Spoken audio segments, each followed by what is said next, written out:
Au Japon, des locations de courte durée pour éviter les coronadivorces.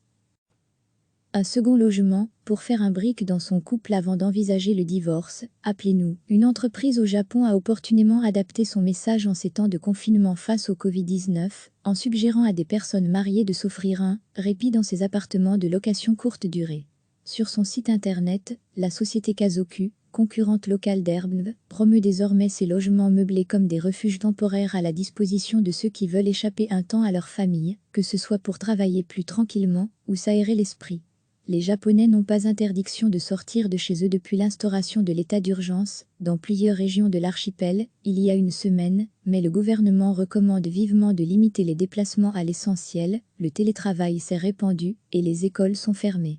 Kazoku a eu cette idée après avoir eu vent de pics de divorce en Chine ou en Russie après les mesures de confinement, explique Kozuka Mano, un porte-parole de la société. Elle propose un tarif d'entrée plutôt accessible de 4 400 yens, 37,50 €, par nuit, avec l'option gratuite de 30 minutes de consultation d'un avocat spécialiste des procédures de divorce. Si l'entreprise a construit son offre sur un ton léger, elle a néanmoins attiré des personnes avec de graves difficultés, dont une femme victime de violences conjugales. Kazoku dispose d'environ 500 logements dans l'ensemble du pays, principalement à Tokyo, qui sont actuellement vides pour la plupart à cause de l'effondrement du tourisme, même si la demande de bureaux à distance permet de compenser partiellement cet impact. La société a lancé sa campagne, alors que le mot dièse, coronadivorce était parmi les principales tendances sur Twitter au Japon. Même la chaîne de télévision publique NHK livre désormais, dans une émission matinale des conseils, pour éviter les conflits de couple durant cette période de confinement.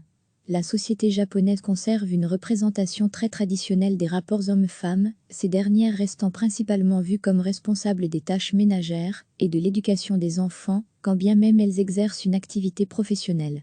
Le Japon était classé 121e sur 153 pays, dans l'indice 2020 des inégalités entre les sexes du Forum économique mondial.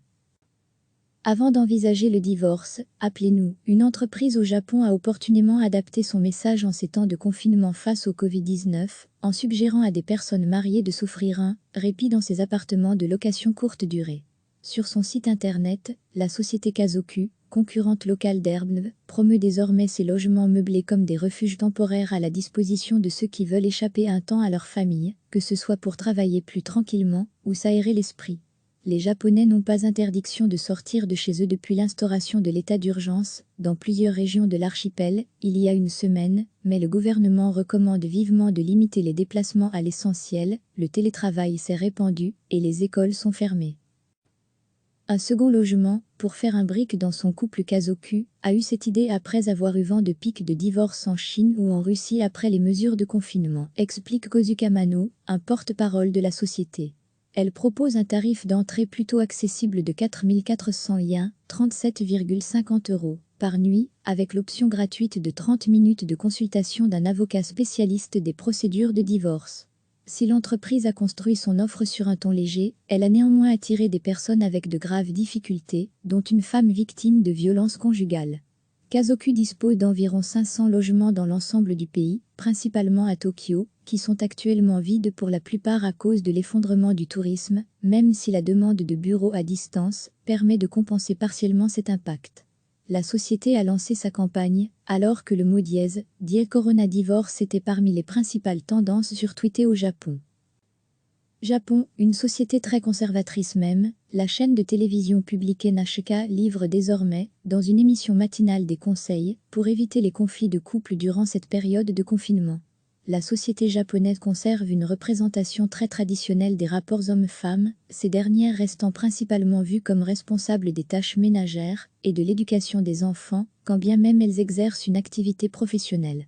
Le Japon était classé 121e sur 153 pays, dans l'indice 2020 des inégalités entre les sexes du Forum économique mondial. Cliquez sur s'abonner pour recevoir les dernières nouvelles.